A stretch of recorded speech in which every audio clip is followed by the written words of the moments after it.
Mari kita berdoa.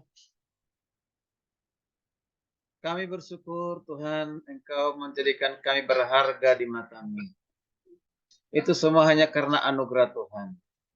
Siapakah kami sesungguhnya? Kami adalah manusia berdosa yang penuh dengan pelanggaran kejahatan.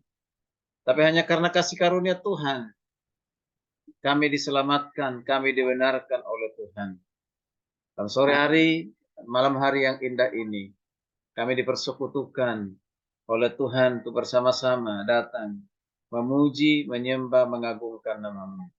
Bahkan terlebih kami telah memberikan telinga kami untuk mendengar firman Tuhan, hati kami untuk menerimanya, melakukannya, mengerjakannya. Urapi kami semua Tuhan, sehingga melalui sharing firman Tuhan hari ini, kami semua sungguh-sungguh diberkati oleh Tuhan. Kami boleh bertumbuh di dalam kebenaran, berakar dalam kebenaran, sehingga kami menghasilkan buah yang terus-menerus mengalami perubahan transformasi dalam kehidupan kami, sehingga hidup kami berkenan kepadamu Tuhan Yesus. Terima kasih Tuhan, untuk itulah kami dipanggil supaya kami semakin berkenan kepada Tuhan, memuliakan nama-Mu. Kami akan mendengar kebenaran firman-Mu. Mari sekali lagi tuntun kami ya Tuhan. Dalam nama Yesus kami berdoa dan siap mendengarkan firman Tuhan. Kita berkata bersama-sama.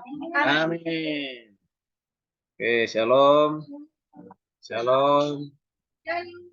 Shalom di Alamanda. Shalom Ibu Ipo Yunike. Shalom Bu. Puji Tuhan, terima kasih bergabung Bu. Ya, suaranya kedengaran Bu ya. Oke, selamat siang. Baik, bersama-sama kita akan belajar dari firman Tuhan, melanjutkan hari Kamis yang lalu, yaitu Kolose 2 ayat 6 sampai 15. Kolose 2 ayat 6 sampai 15. Kita akan baca ayat ini dimulai dari tari, ya, tari ayatnya yang ke-6 sampai selesai nanti ya. Satu-satu ayat, baca yang keras supaya kedengaran ya, supaya kedengaran dan masuk di tadi rekamannya ya. Oh Gio dulu, oh ya Gio, Kolose 2 ayat 6, sudah baca 6, yuk, melupakan Gio, ya silakan Gio. Kamu telah menerima Kristus Yesus Tuhan kita. Karena itu hendaklah hidupmu tetap di dalam Dia. Ya. Ayat yang ke-7. Hendaklah kamu berakar di dalam Dia dan dibangun di atas Dia. Hendaklah kamu bertambah teguh dalam iman yang telah diajarkan kepadamu, dan hendaklah hatimu melimpah dengan syukur. Ayat 8. Hati-hatilah supaya jangan ada yang menawan kamu dengan yang kosong dan palsu dan roh dunia, tapi tidak menurut Kristus. 9. Sebab dalam Dialah berdiam secara rohaninya seluruh kepenuhan keallahan.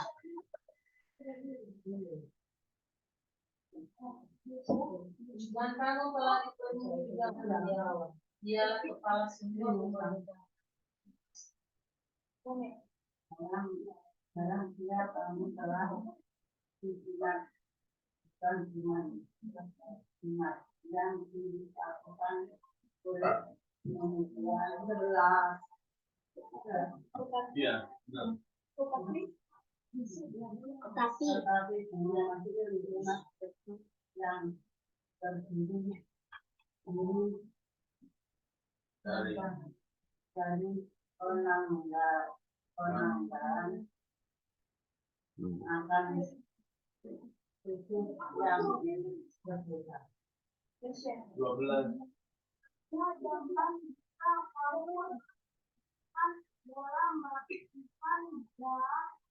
Di dalam dia kamu turut dilanjutkan juga oleh kepercayaanmu kepada Raja kuasa Allah yang telah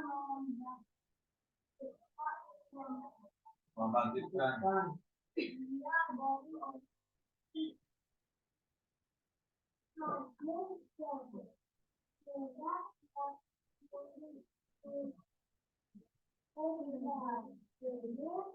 dia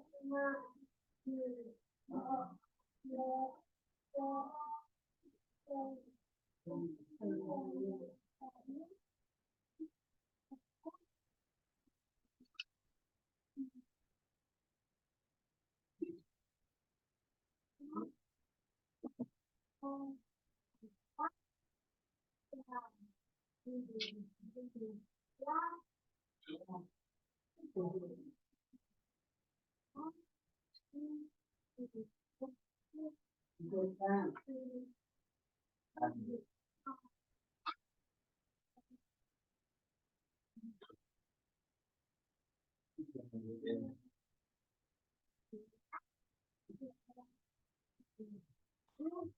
orang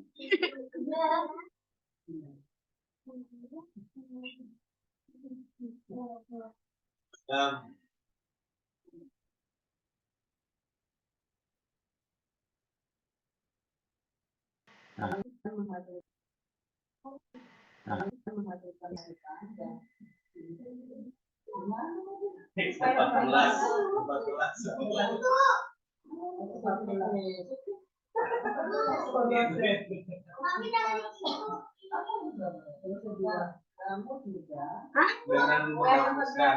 14. Dengan menghapuskan surat-surat yang telah tertulis oleh ketentuan-ketentuan hukum, mendakwa dan mengancam berat, dan itu dia ditiadakannya dengan memapuskannya pada kayu salib. Dia telah meluntuti pemerintah-pemerintah dan penguasa-penguasa dan menjadikan mereka penghormat dalam kemenangannya atas mereka. Puji Tuhan, ya. Berarti yang berbahagialah yang mendengar dan melakukan kebenaran firman Tuhan. Puji Tuhan, ya, semuanya terlibat dalam membaca Alkitab. Harus dibiasakan, termasuk yang masih anak-anak. Ya, sekalipun kurang lancar, tapi harus baca firman dari dini dari sekarang, ya. Puji Tuhan. Baik, topik firman Tuhan melalui kelompok tubuh bersama ini, di kelompok tubuh bersama ini adalah bertumbuh dalam firman. Itu sudah ada di share juga di King Me, ya, grup King Me, ya. Bertumbuh di dalam firman, ya. Apa yang menjadi sasarannya? Sasarannya agar anggota kelompok tubuh bersama Immanuel bertumbuh di dalam ajaran Kristus. Nah, kalau ajaran Kristus itu berarti firman. Dan kalau kita sudah bertumbuh dalam ajaran Kristus, kita pun dapat menolak namanya ajaran-ajaran palsu, ajaran-ajaran sesat. Ajaran palsu itu dari zaman gereja mula-mula sudah ada. Ya, zamannya jemaat Kolose sudah ada. Sampai hari ini dia sangat berkembang dengan luar biasa, ya. Sampai saat ini ajaran-ajaran palsu itu masih banyak sekali. Apalagi sekarang dengan adanya YouTube, ya, tidak semua di YouTube itu ajaran yang sesuai dengan kebenaran firman Tuhan. Banyak juga ajaran-ajaran yang palsu. Kalau kita tidak bertumbuh dalam ajaran Kristus, apa yang akan terjadi?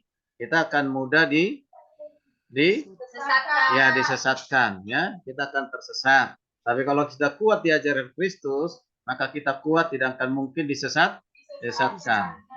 Maka pentingnya bertumbuh di dalam firman, ya, bertumbuh dalam firman, ya. Dalam introduksi atau di pendahuluan dikatakan ada kata filosofia. Filosofia itu filsafat, ya, yaitu artinya cinta akan kebijaksanaan. Cinta akan kebijaksanaan atau juga dikatakan cinta akan pengetahuan, ya. Jadi filsafat yang berkembang di jemaat di Kolose pada saat itu berbentuk suatu ajaran disebut dengan gnosis. Ya, gnosis, di mana ajaran gnosis ini beranggapan mampu memberikan keselamatan. Ya, bahwa ya mereka mengajarkan bahwa mampu memberikan keselamatan. Jadi pertumbuhan rohani jemaat pada saat itu atau bahasa Kolose itu terhambat. Ya, terhambat ya apabila mereka mengikuti ajaran gnosis ataupun ajaran sesat. Ya, akan terjadi namanya tidak bertumbuh dalam ajaran benar. Nah, kalau kita terpengaruh dengan ajaran yang palsu, ajaran yang sesat, maka udah pasti kita tidak bertumbuh dalam ajaran yang benar. Ya, ajaran benar. Nah, itu. Sekarang ini mereka itu banyak juga di lingkungan yang mengaku sebagai Kristen. Ya, kan mengaku Kristus, mengaku Kristen, ya. Bahkan ada di lingkungan kita, misalnya ajaran yang menolak, ya, menolak tentang apa? Allah Trinitas, yang mengatakan merendahkan Yesus lebih rendah dari Bapa. Nah, itu ajaran-ajaran seperti itu, atau yang mengatakan Yesus itu bukan Tuhan tapi ciptaan. Nah, sampai hari ini nggak pernah berhenti itu ajaran itu. Ya, ya, Yesus itu hanya manusia biasa. Mengapa? Karena dikatakan Yesus mati, kok Tuhan mati, gitu kan? Ya, di kayu salib dia berteriak, ya, Eli Eli lama sabaktani, Allahku Allahku mengapa engkau meninggalkan aku. Nah, itu menunjukkan bahwa Yesus bukan Tuhan. Dia memanggil Allah. Kalau dia Tuhan, lalu Allah yang mana lagi yang dipanggil? Nah, ini kalau nggak dimengerti oleh orang Kristen, dia bisa terjebak. Betul juga, ya. Kok dia memanggil Allah, berarti dia bukan Allah. Allah yang mana yang dia panggil? Kemudian Allah masa kesakitan, ya, masa merasa sakit, masa Allah makan, masa Allah minum, masa Allah haus, masa Allah menderita, ya kan? Ya, masa Allah bisa mati, masa Allah punya rambut, masa Allah punya jenis kelamin. Nah, ya kan? Nah itulah ajaran-ajaran yang sekarang ini ya sangat apa namanya berkembang, ya, dan banyak juga orang Kristen terpengaruh karena tidak kuat imannya. Nah, itu. Jadi bukan hanya zaman Kolose, zaman sekarang juga seperti itu, ya. Nah, mengapa orang Kristen mudah terjebak ajaran sesat? Yaitu tadi karena tidak kuat ajaran Kristus, ya.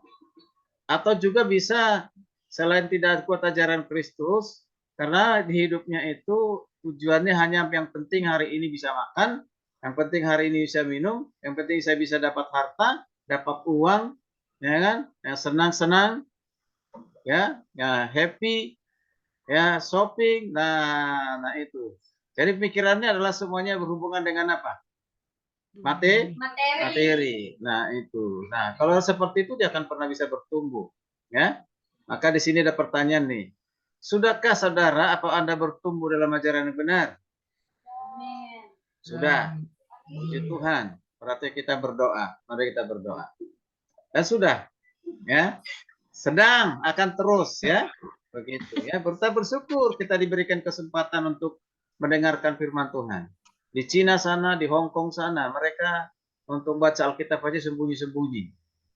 Ya, mereka harus bersembunyi di suatu tempat yang tidak bisa dijangkau oleh tentara. Ya, ada satu video itu kisah nyata. Nah, kalau di rumah sudah pasti nggak bisa. Akhirnya mereka ada suatu tempat yang menurut mereka itu aman di bawah tanah. Ada suatu tempat di bawah tanah. Ternyata ada di antara mereka pengkhianat yang memberitahu, yang belum sungguh-sungguh dalam Tuhan. Lihat keamanan pada saat itu datang ya dari pihak kepolisian, ya bukan hanya menghentikan tetapi juga mengumpulkan Alkitab lalu dibakar. Mereka menangis ketika Alkitab itu dibakar. Ya mereka pegang itu Alkitab. Itu luar biasa ya. Tapi apakah mereka terhambat untuk membaca Alkitab? Tidak. Ya, ini Alkitab terbakar, masih ada Alkitab yang lain mereka cari. Apalagi kalau sekarang, kitab tidak perlu lagi harus seperti ini. Sudah ada di mana? Laptop. Mau dibakar laptopnya, mau dibakar handphonenya. Nah, begitu ya. Jadi itu. Nah, kita bersyukur. Kita tidak ada di tempat apa di bawah tanah atau di tempat yang tersembunyi.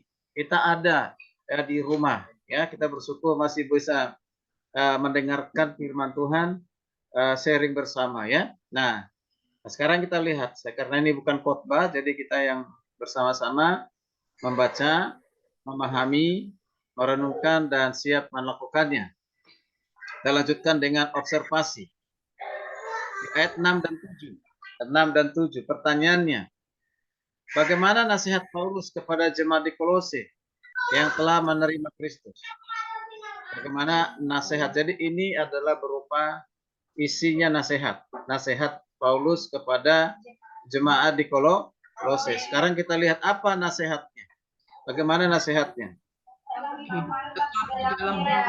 Dikatakan apa?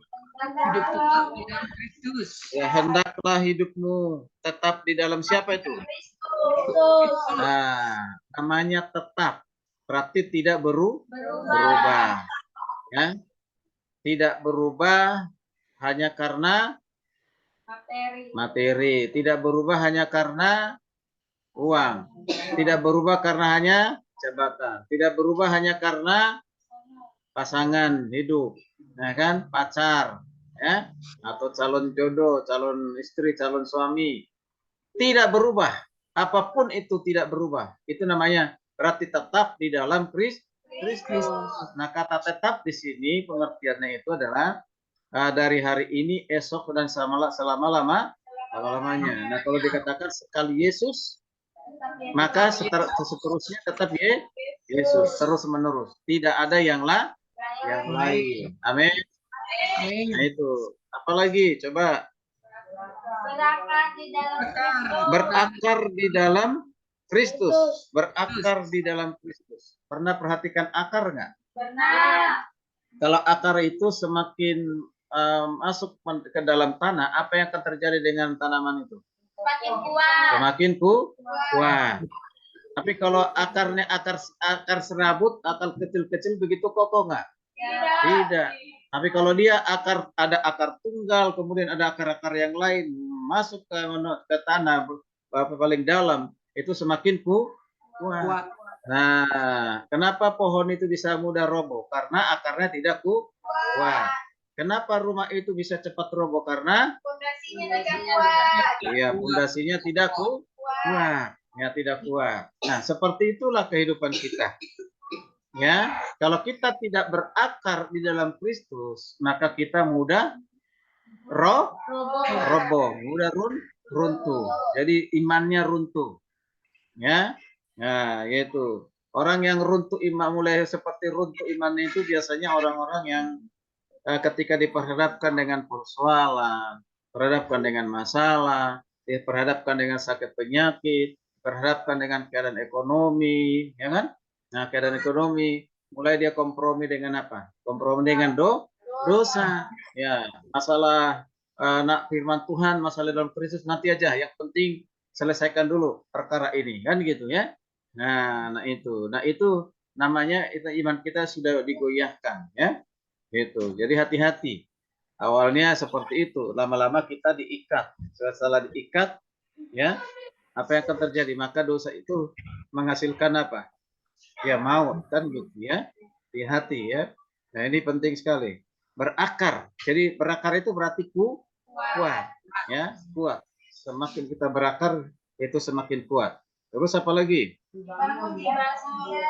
Dibangun di atas siapa? Dibangun di atas Kristus. Berarti kalau dibangun di atas Kristus, dibangun atas apa itu? Iman. Atas firman Tuhan. Atas firman. Kristus itu adalah firman. Ya. Pada mulanya adalah firman. Firman itu bersama-sama dengan Allah. Dan firman itu adalah Allah sendiri. Dan firman itu telah menjadi manusia. Ya, telah menjadi manusia. Siapa itu? Yesus. Berarti kita dikatakan harus apa? Ya, harus apa? Dikatakan di situ. Yang ketiga. Ya, jadi itu. Jadi bertambah teguh di dalam iman. Ya, tadi dibangun di atas Dia, dibangun di atas firman. Lalu lanjut lagi apa? Bertambah teguh di dalam iman. Nah, iman itu timbul dari mana? Pendengaran akan firman Tuhan. Amin. Iman itu timbul dari pendengaran, yaitu pendengaran akan firman. Ada kan lagunya tuh ya? Iman timbul dari pendengaran akan firman. Bagaimana lagunya? Ulang lagi. Iman timbul dari pendengaran akan Tuhan, gitu ya. Nah, udah lama sih dulu sudah sering kita nyanyikan di gereja, dilupakan ya. Itu lagu bagus sekali itu sebenarnya ya. Sekali-kali dinyanyikan lah lagu-lagu seperti itu ya. Oke, itu. Jadi iman itu semakin bertumbuh teguh itu karena kita mendengar firman. Makanya banyak-banyaklah mendengar firman. Orang yang sedikit mendengar firman, percayalah kita akan menjadi orang lemah. Orang yang akan gampang apa? Ya, orang yang gampang apa? Terhanyut dengan ya situasi kondisi dunia. Nah, itu. Mengapa ada orang tinggalkan ibadah, tinggalkan doa, tinggalkan pelayanan, ya, tinggalkan kebiasaan untuk persekutuan, ya, itu semua karena apa? Ya, karena imannya sudah mulai lemah. Ya, jarang mendengar firman. Nah, kita di sini dengar firman hari Minggu, hari Kamis, tapi juga mendengar firman di dalam persekutuan pribadi, baca firman. Saya setiap hari itu baca paling tidak satu pasal, minimal satu pasal. Itu harus setiap hari minimal. Seharusnya itu kurang itu, ya. Ya, itu dibaca, usahakan mengerti. Kalau tidak mengerti, baca saja. Pasti ada mendapatkan apa? Kekuatan. Oke, kita masuk yang pertanyaan yang kedua. Tadi masih ada nggak tadi? Sudah ya? Ada. Apa itu? Melimpah dengan syukur. Iya, betul. Ya, itu apa itu? Hati yang bersyukur. Ya, hati yang selalu bersyukur. Kan dikatakan juga oleh Paulus di Tesalonika ya, mengucap syukurlah dalam segala hal. Sebab itulah yang Tuhan kehendaki. Mengucap syukur kalau ada uang, mengucap syukur kalau banyak harta, mengucap syukur. Itu aja ya, kalau mengucap syukur semua berjalan dengan baik. Ya, tapi kalau diizinkan sakit masih bisa bersyukur nggak? Kalau ada orang yang menyakiti hati kita masih bersyukur nggak? Masih. Kalau ada yang mengecewakan hati kita masih bersyukur nggak? Harus bersyukur. Nah, kalau ada yang mengkhianati kita masih bersyukur nggak? Kalau ada orang yang merugikan kita bersyukur nggak? Bersyukur. Ya, di dalam segala hal tidak dikatakan kecuali. Jadi dalam segala hal kita bersyukur. Mampu nggak kita melakukan itu? Mampu nggak kita melakukan mengucap syukur dalam segala hal? Harus mampu. Berarti harus ya, tapi belum tentu ya. Nah itu. Sebenarnya mengapa kita mengucap syukur dalam kondisi yang tidak enak, yang tidak baik? Di situ kita memperoleh kekuatan dari Tuhan. Gitu. Coba kalau orang banyak mengeluh, banyak bersungut-sungut, apa yang terjadi? Semakin lemah kan? Semakin stres kan? Iya. Tapi kalau orang lebih banyak bersyukur apa? Ya, puji Tuhan. Ya, semakin kuat. Ya, semakin kuat. Itu firman Tuhan yang berkata demikian ya. Jadi melimpah dengan ucapan syukur. Kalau namanya melimpah itu berarti ya terus menerus. Sama seperti air yang tidak pernah berhenti kan gitu ya. Yang mengalir itu ya, itu namanya melimpah. Sekarang kita pertanyaan kedua. Apa yang harus diwaspadai bagi orang yang ada dalam Kristus? Ayat 8. Apa yang harus diwaspadai? Hatilah supaya Filsafat yang kosong. tempat yang kosong dan palsu. Ya, harus diwaspadai adalah filsafat yang yang kosong kosong. dan Apa itu palsu. filsafat yang kosong dan palsu? Ajaran-ajaran sesat. Ya, ajaran-ajaran sesat ya. Ajaran yang palsu itu kita harus waspada. Ya, harus berjaga-jaga. Jangan sampai kita ditawan ya. Sekarang ini banyak yang begitu, kelihatan kedengarannya enak ya, lucu ya, senang mendengar, tapi isinya adalah kosong. Tong kosong nyaring bunyinya ya. Nah itu ya, jadi itu seperti pedagang obat gitu ya di pinggir jalan kan gitu ya. Nah, satu obat bisa menyembuhkan 1000 penyakit. Nah, bagaimana pula itu nanti di rumah sakit, di apotek tidak laku lagi obatnya kan? Nah, kalau yang dijual itu bisa lebih 1000 penyakit bisa disembuhkan, macam-macam gitu ya. Itu biasanya begitu.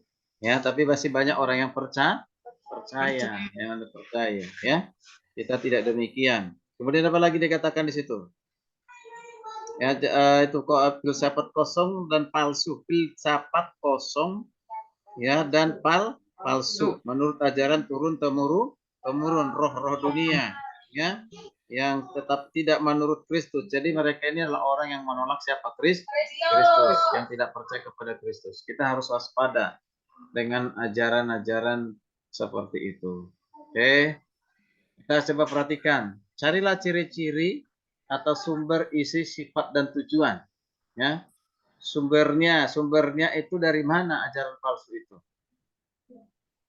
Ya, isinya apa? Sifatnya apa? Tujuannya apa? Ya.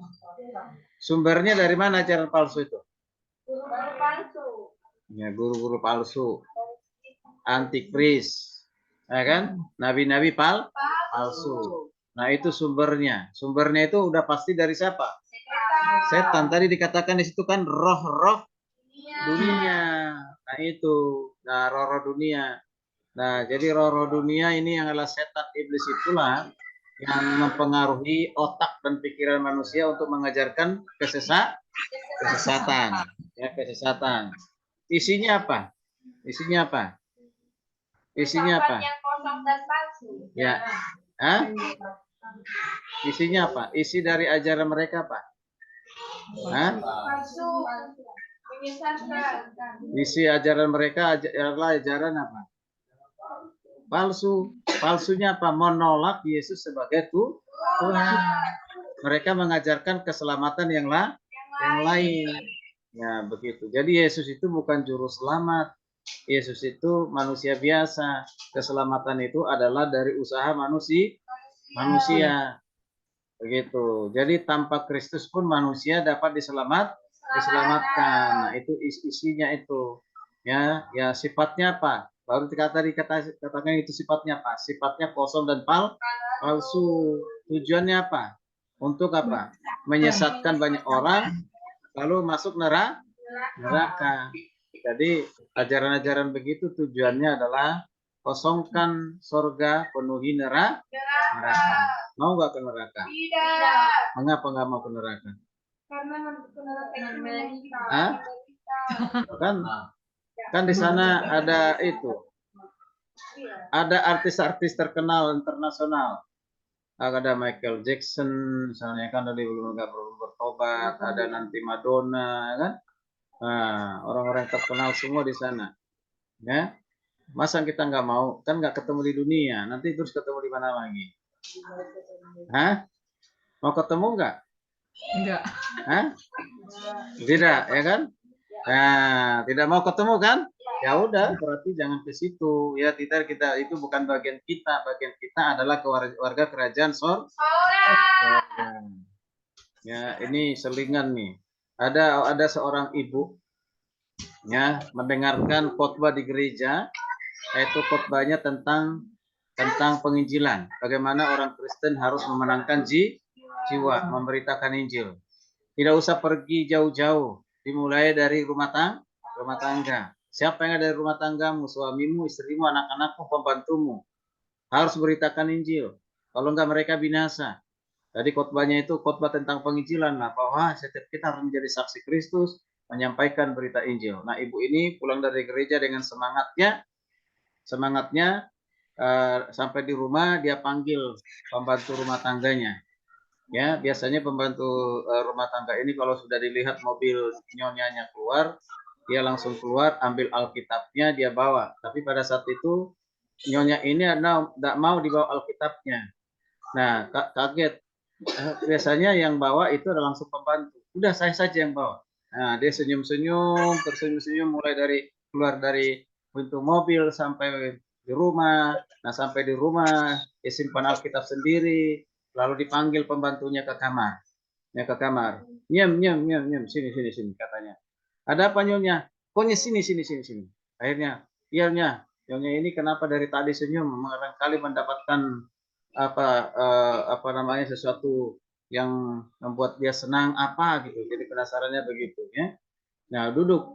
Nah, duduk. Ya biasanya kalau nyonya itu kalau pembantu itu duduknya di bawah, berlutut kan gitu ya. Untuk ketemu nyonya. Tapi nyonya bilang, "Jangan duduk di bawah, jangan duduk di bawah. Duduk di samping saya, duduk samping saya." Nah, duduk samping. "Jangan nyonya, saya nggak pernah duduk di situ." "Tidak apa-apa, hari ini engkau spesial duduk di sini." Akhirnya duduklah di sampingnya. Dia beritakanlah Injil. Dia berceritalah tentang sorga dan neraka. Ya, neraka. Kalau kamu percaya kepada Kristus, maka kamu masuk sorga. Kamu memperoleh keselamatan hidup kekal. Tapi kalau kamu tidak percaya kepada Kristus, maka kamu ke neraka. Dia ceritakanlah neraka itu seperti apa. Wah, gitu. Neraka itu lebih panas dari apapun, akan dibakar di sana orang-orang yang tidak percaya kepada Kristus. Nah, ya ceritakanlah begitu semangatnya. Ya, begitu semangatnya. Kamu harus percaya kepada Kristus supaya kamu masuk surga. Nah, ini pembantu ini ya bertanya begini. "Terima kasih nyonya, tapi saya mau tanya nyonya. Nyonya kira-kira di surga atau di neraka?" "Oh, udah pasti saya di surga." "Maaf nyonya, kalau begitu saya tidak mau ke surga." "Nah, kenapa kamu mau tidak mau ke surga?" "Karena nyonya ada di sana." Paham nggak apa yang maksudkan itu? Paham. Apa itu? Hah? Hah? Hah? Karena melihat tingkah laku nyonyanya Itu dia. Karena melihat tingkah laku nyonyanya selama ini tidak baik. Perlakuannya kasar, ya. Ya, itu yang membuat, waduh, orang jahat seperti ini kok masuk surga. Nanti saya ketemu dengan di surga diperlakukan lagi hal yang sama. Ya, ketakutan sendiri begitu, ya.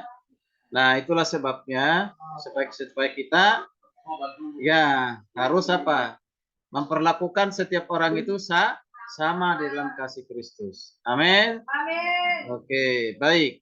Baik, jangan Injil sendiri jangan ditolak ya, karena kita gitu. Pertanyaan yang ketiga, observasi. Bagaimana karya Kristus sebagai orang yang tetap tinggal dalam ajarannya? Ayo, ayat 9 sampai 15. Coba kita perhatikan. Bagaimana karya Kristus bagi orang-orang yang tetap tinggal di dalam ajaran Kristus. Ya? Ayo. Ayat 9 sampai 15 bagaimana? Kan dikatakan sebab di dalam dia berdiam secara jasmani seluruh kepenuhan Allah. Jadi ayat 9 ini sebenarnya menunjukkan apa? Bahwa Yesus itu adalah sepenuhnya Allah. Ya, sepenuhnya Allah. Lalu perhatikan seterusnya. Pertanyaannya, coba dipahami dulu supaya bisa dijawab, supaya jangan salah menjawabnya. Ya. Bagaimana karya Kristus sebagai orang-orang yang tetap di dalam ajaran Kristus? Atau tidak tertawan dalam filsafat kosong. Ya. Coba diperhatikan. Dan kamu telah dipenuhi di dalam dia. Berarti kita pertama harus dipenuhi di dalam Kristus. Dipenuhi di dalam Kristus. Dipenuhi dalam firman. Itu berarti sama seperti itu. Kemudian apa lagi? Dalam dia kamu telah disunat, ayat 11. Dalam dia kamu telah disunat. Ya, ini sunat apa ini? Sunat hati. Hah? Hah? Kalau perjanjian lama kan sunat secara jasmani. Kalau sekarang apa? Makanya dibaca ayat Alkitab itu baik-baik. Di situ ada jawabannya. Di dalam dia kamu telah disunat. Di dalam siapa? Di dalam Kristus. Ya, bukan lagi dengan sunat dilakukan oleh manusia, tetapi dengan sunat Kristus. Jadi sunat Kristus. Artinya kita di apa ini? Kalau sunat itu tujuannya tuh apa itu? Nah, ya siapa kudus, disucikan, dikuduskan, ya, diampuni, ya itu. Jadi katakan kita ini sudah sunat Kristus, artinya kita sudah menerima Yesus sebagai Tuhan dan Juru Selamat, dan itu menjadi tanda bahwa kita adalah anak-anak Allah, yaitu disunat oleh Kristus, ya. Nah, terus apa lagi? Apa lagi? Ayo. Perhatikan di situ. Kamu di dalam karena dengan dia kamu dikuburkan dalam baptisan. Nah, ya dikuburkan dalam baptisan, dan dalam dia kamu turut dibangkitkan juga oleh kepercayaan kepada kerja kuasa Allah dalam membangkitkan dia dari antara mati. Jadi kata kuncinya dua di situ, ya, dikuburkan dan dibangkitkan. Tahu nggak dikuburkan? Ditenggelamkan. Pernah nggak lihat orang dikubur? Pernah. Pernah. Kalau orang dikubur kepalanya masih kelihatan nggak? Tidak. Atau tangannya masih kelihatan nggak? Nah itu tidak dikubur namanya itu. Ya setengah kubur. Kalau dikubur berarti semuanya tidak kelihatan. Ya kelihatan. Nah diumpamakan kita seperti itu. Jadi kehidupan yang lama yang penuh dengan kemunafikan, kejahatan, kebencian, iri hati dan lain-lainnya itu harus dikuburkan. Harus dikuburkan. Nah, setelah itu dikuburkan, maka kita dibangkitkan, diberikan kehidupan yang baru. Yang baru di dalam Kristus. Maka dikatakan yang lama sudah berlalu, yang baru sudah datang. Yang lama sudah berlalu, yang baru sudah datang. Yang lama tetap ngikut. Gitu. Gitu ya. Yang lama sudah berlalu, yang baru silakan datang, yang lama tetap tidak. Nah, begitu ya. Mantap. Ya, berarti harus bukan hanya ditenggelamkan, dikuburkan. Supaya jangan kelihatan lagi kehidupan yang masa lalu itu. Kita sudah dibangkitkan bersama dengan Kristus. Apalagi coba kita lihat.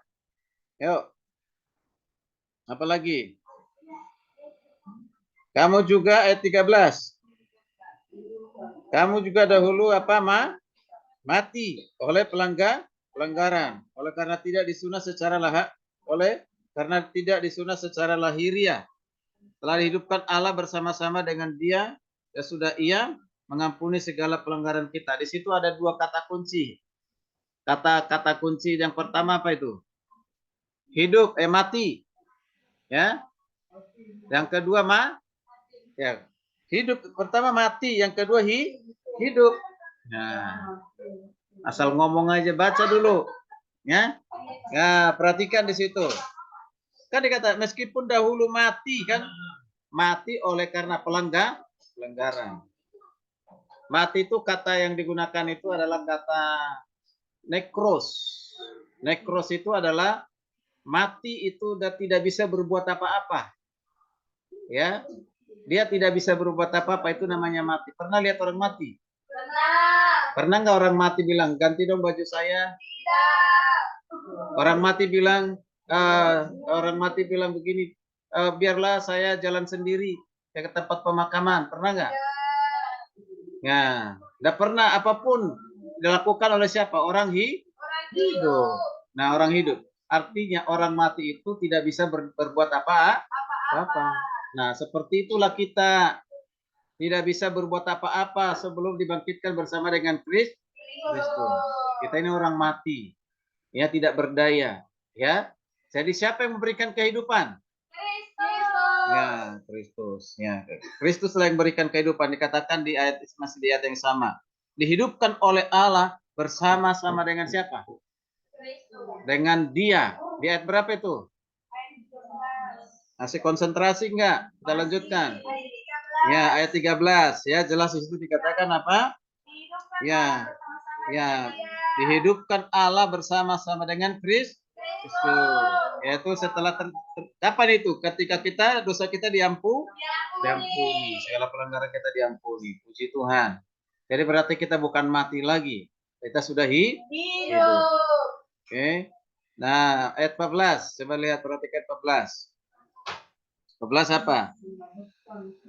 Dengan menghapuskan surat hutang yang oleh ketentuan hukum mendakwa dan mengancam kita, dan itulah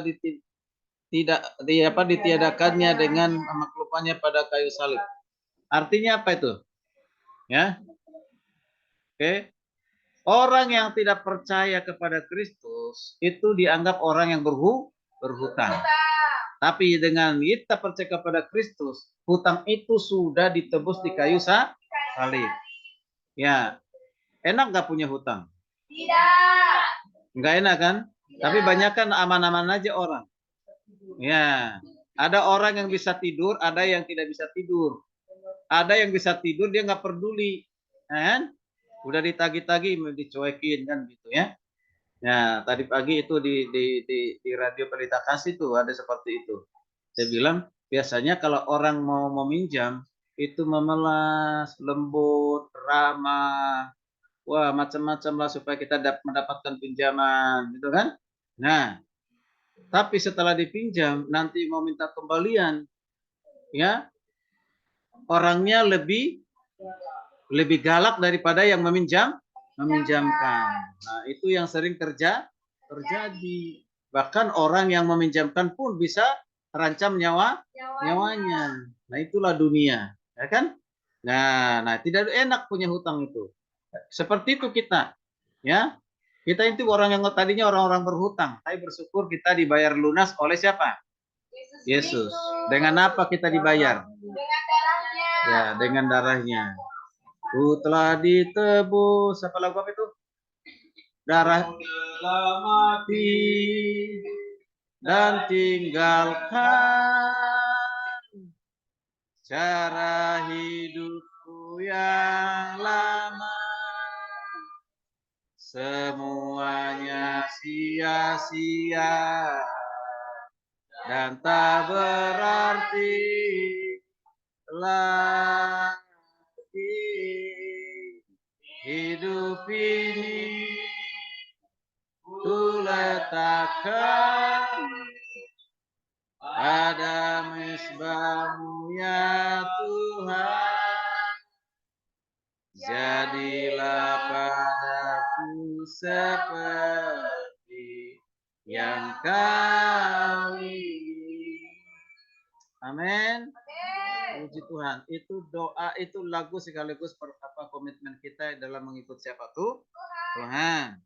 Oke, kita sudah ditebus lunas ya, tanpa hutang. Oke, 15. Ia telah melucuti pemerintah-pemerintah dan penguasa-penguasa dan menjadikan tontonan umum dalam kemenangan atas mereka. Berarti kita di sini apa? Pemenang. Ya, pemenang. Jadi diberikan kemenangan. Kemenangan oleh siapa? Kristus. Ya, kemenangan kita itu adalah kemenangan di dalam Kristus. Kita tidak akan pernah menang tanpa Kristus. Dengan kedagingan kita kalah. Dengan setan kita kalah. Dengan dunia pasti kita kalah. Tapi dengan Kristus kita bahkan lebih daripada pemenang. Ya. Sekarang diinterpretasi. Ada 2 pertanyaan itu. Yuk.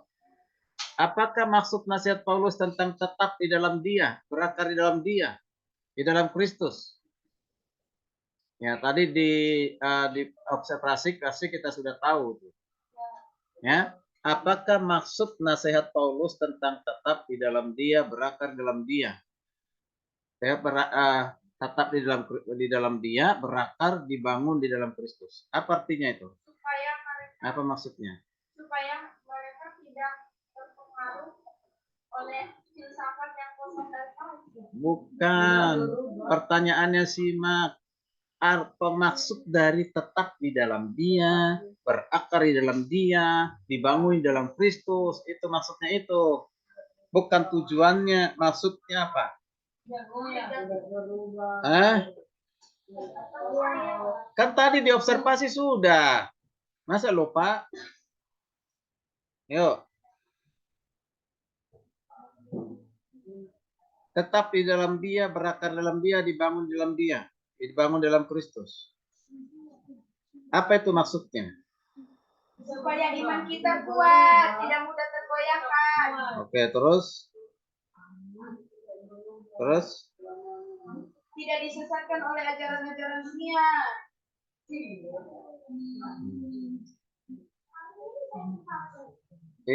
Ini coba diperhatikan. Pengertian di dalam Kristus, berakar dalam Kristus, dibangun dalam Kristus.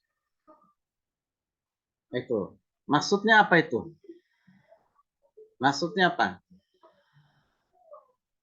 Oke, jadi jangan dijawab supaya jangan kena falsafat dunia atau falsafat kosong. Ingat tepat jawabannya begitu. Maksud dari kata itu, ya, maksud dari kalimat itu apa maksudnya?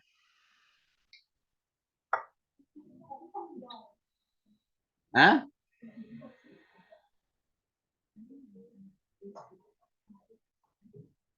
Tema kita hari ini apa topiknya hari ini?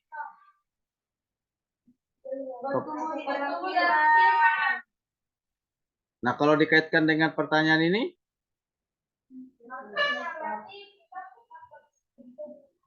Hah?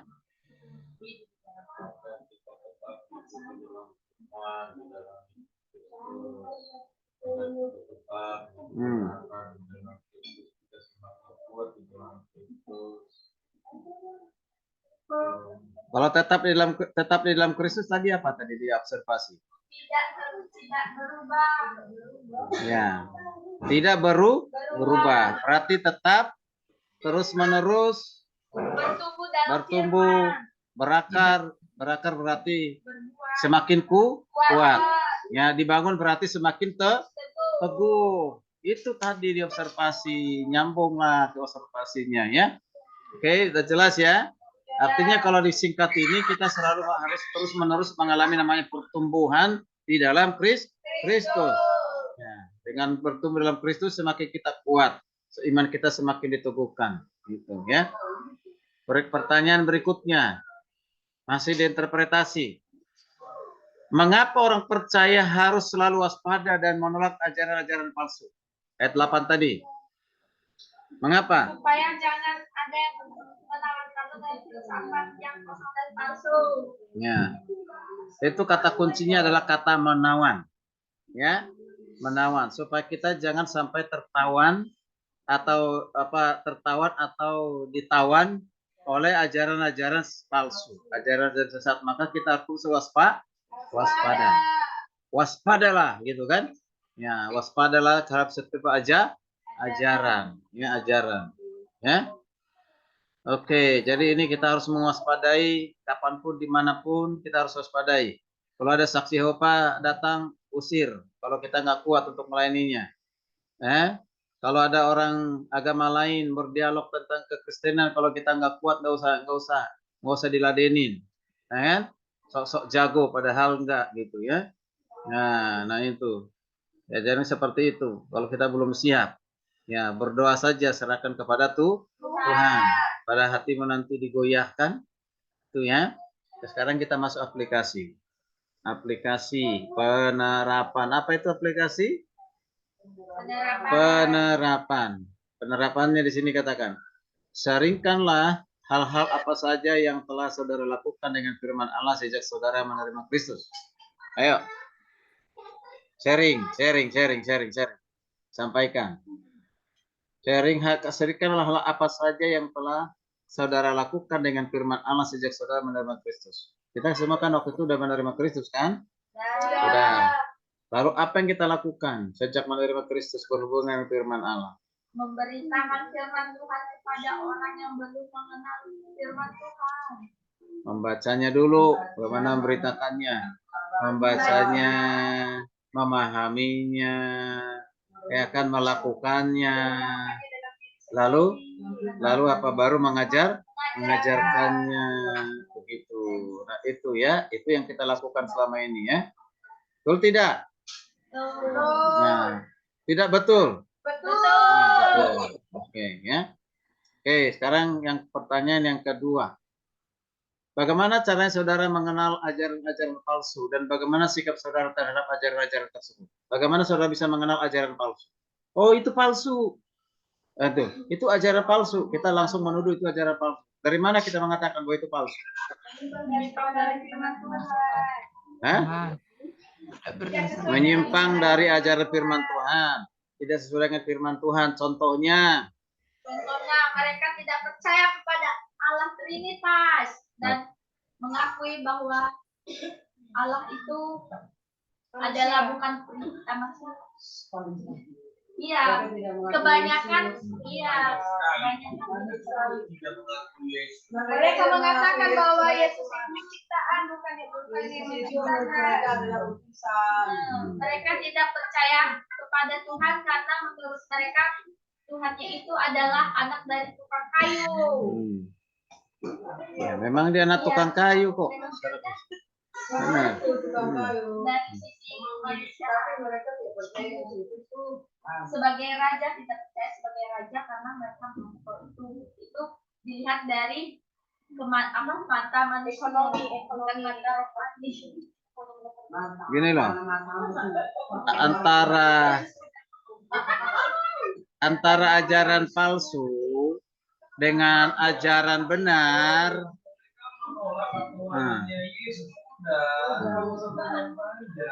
Mereka tidak percaya. Kalau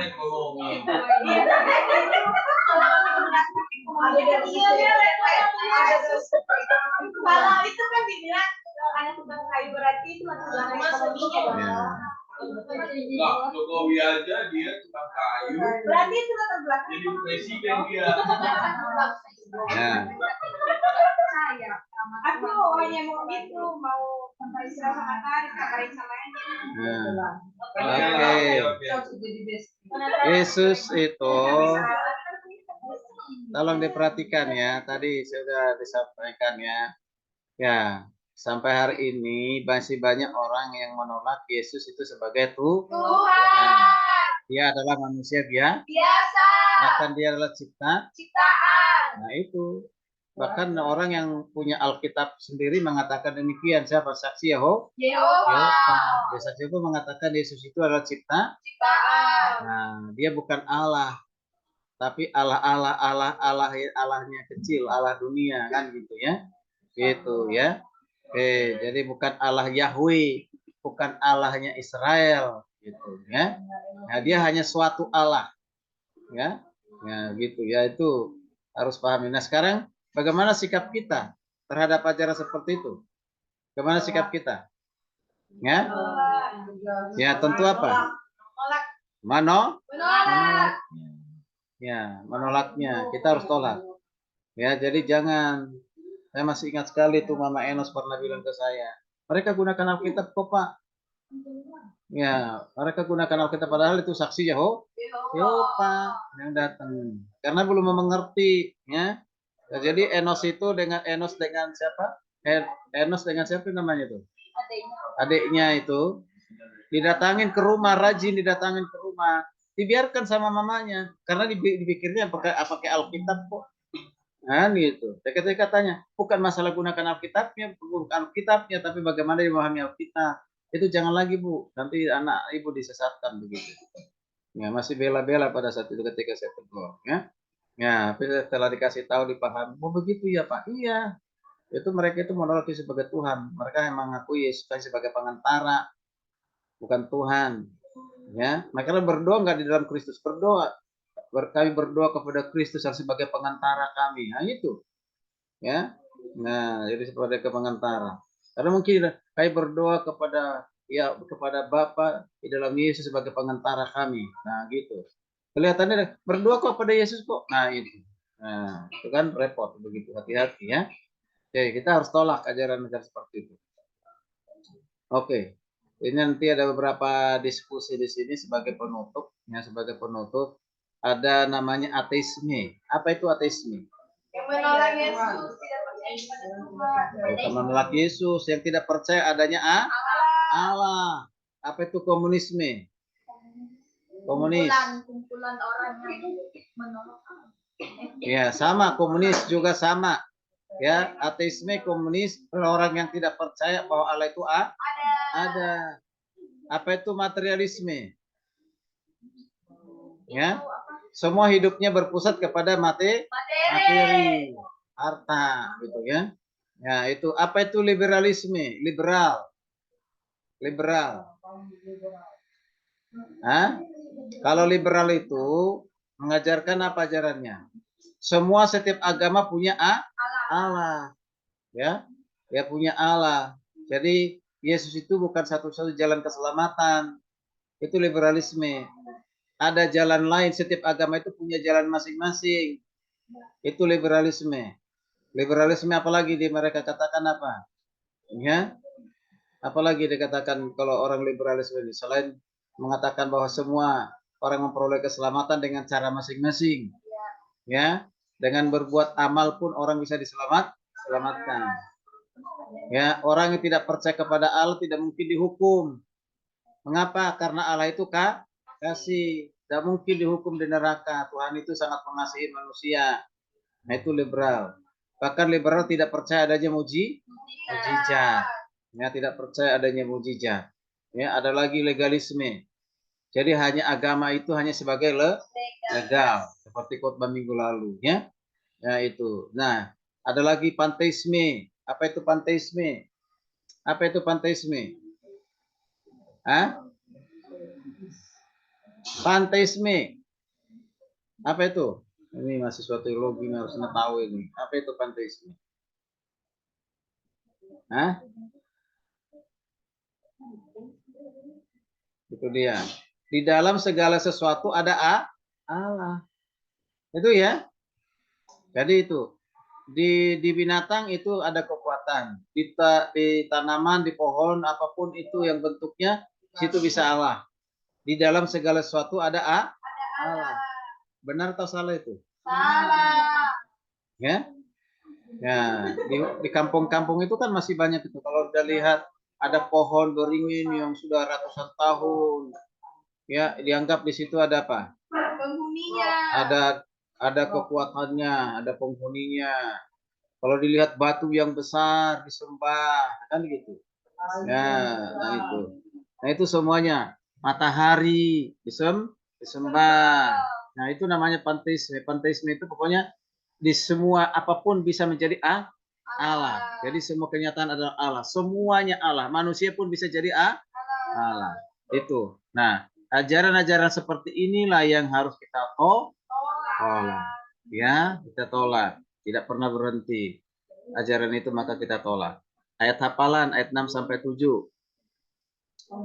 Ayat 6 sampai 7. Coba kita baca dulu. Ayat 6 sampai 7. Bersama-sama 2 3 ya. Kamu telah menerima Kristus Yesus Tuhan kita, karena itu hendaklah hidupmu tetap di dalam Dia, hendaklah kamu berakar di dalam Dia dan dibangun di atas Dia, hendaklah kamu bertambah teguh dalam iman yang telah diajarkan kepadamu, dan hendaklah hatimu melimpah dengan syukur. Bisa hafal nggak ini? Bisa? Ya? Kamu telah menerima Kristus. Kamu telah menerima Kristus Tuhan kita. Ya. Karena itu hendaklah hidupmu tetap di dalam Dia. Hendaklah kamu berakar di dalam Dia dan dibangun di atas Dia. Hendaklah kamu bertambah teguh dalam iman yang telah diajarkan kepadamu. Dan hendaklah hatimu melimpah dengan syukur. Dihafal ya, terutama yang muda-muda ini. Oke.